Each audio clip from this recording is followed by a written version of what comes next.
रात की दास्तान यूट्यूब चैनल पर आपका स्वागत है। भूत प्रेत पिशाच और शैतानों की रोमांचक कहानियां आपको इस चैनल पर सुनने को मिलती है।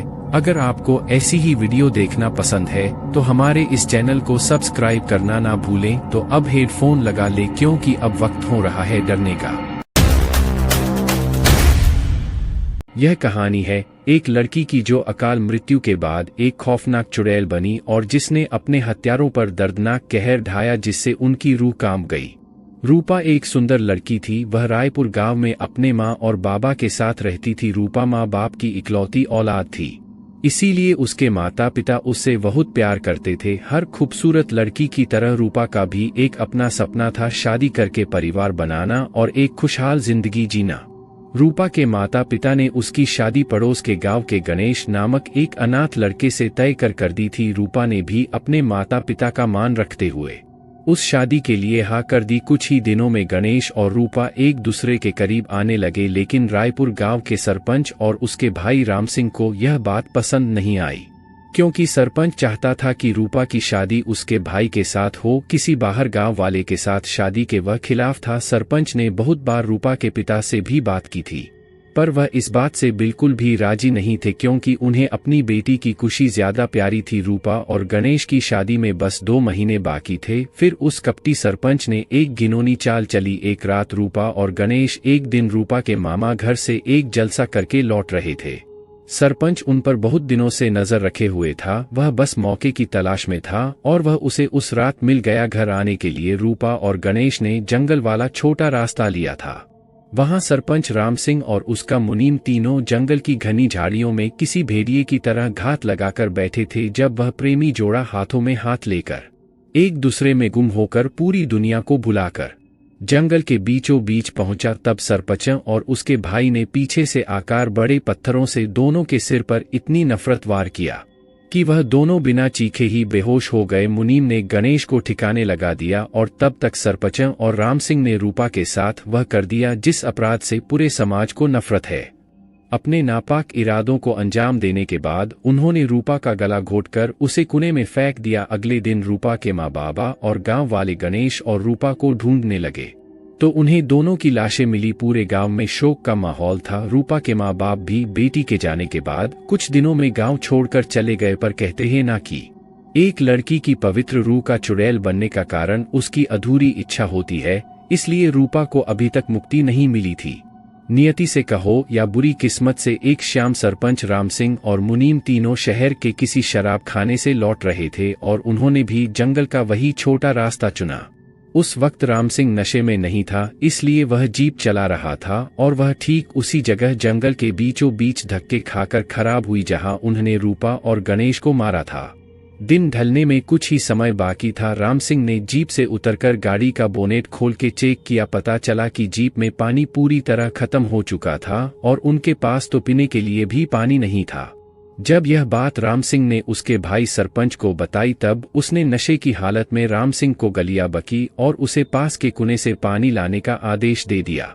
जीप के पीछे की सीट पर मुनीम भी नशे की हालत में सोया था। अब अकेले ही उसे जंगल के कुएं पर जाना था। राम सिंह मरता क्या न करता, उसने गाड़ी में से पानी की बड़ी सी खाली बोतलें ली और अकेले ही कुएं की तरफ चल दिया। जब वह कुएं के नजदीक पहुंचा तब उसे वह सब याद आने लगा, कैसे उन्होंने रूपा की हत्या की थी और उसी कुएं में उसकी लाश फेंकी थी।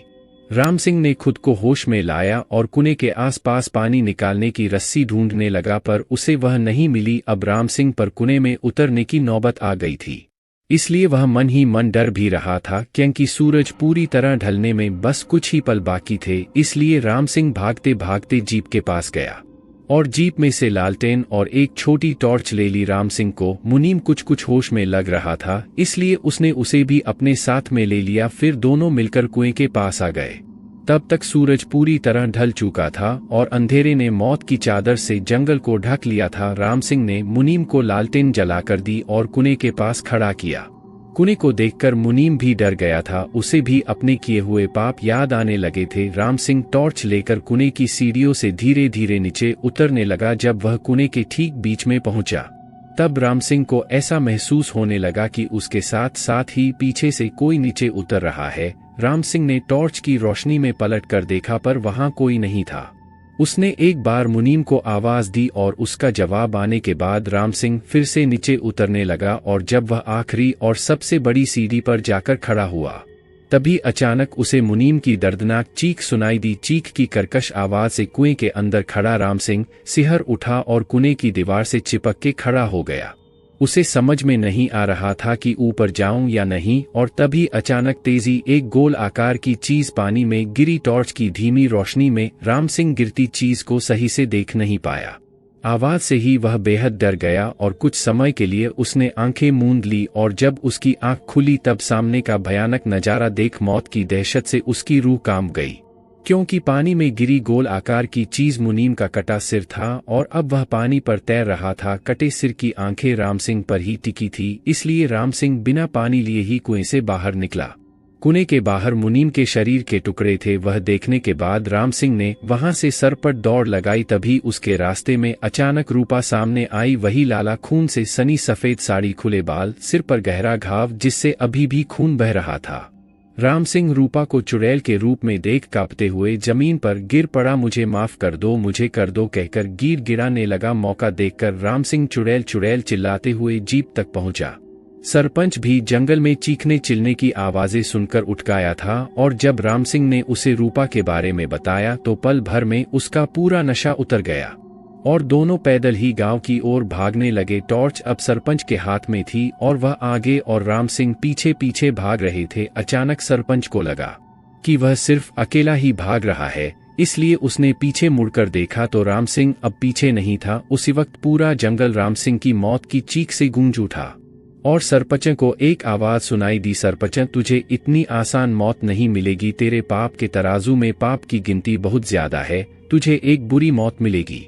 सरपंच अपनी जान मुट्ठी में लेकर गांव की ओर भाग रहा था, तभी रूपा उसके के सामने आकर खड़ी हुई। उसका वह भयानक रूप देखकर डर से सरपंच की जम सा गया। मौत को सामने देख सरपंच और तेजी से भगाने लगा। रूपा भी उसके पीछे पीछे आ रही थी। तभी सरपंच अचानक रुक गया, क्योंकि उसके सामने खून से सना भरी गणेश की प्रेत आत्मा खड़ी थी। पीछे चुड़ैल और आगे गणेश। अब सरपंच पर धीरे धीरे डर हावी होने लगा था। अति डर से उसकी मति भ्रमित हो चुकी थी। वह हंस भी रहा था और बीच बीच में रो भी रहा था, माफी भी मांग रहा था, गाली भी दे रहा था।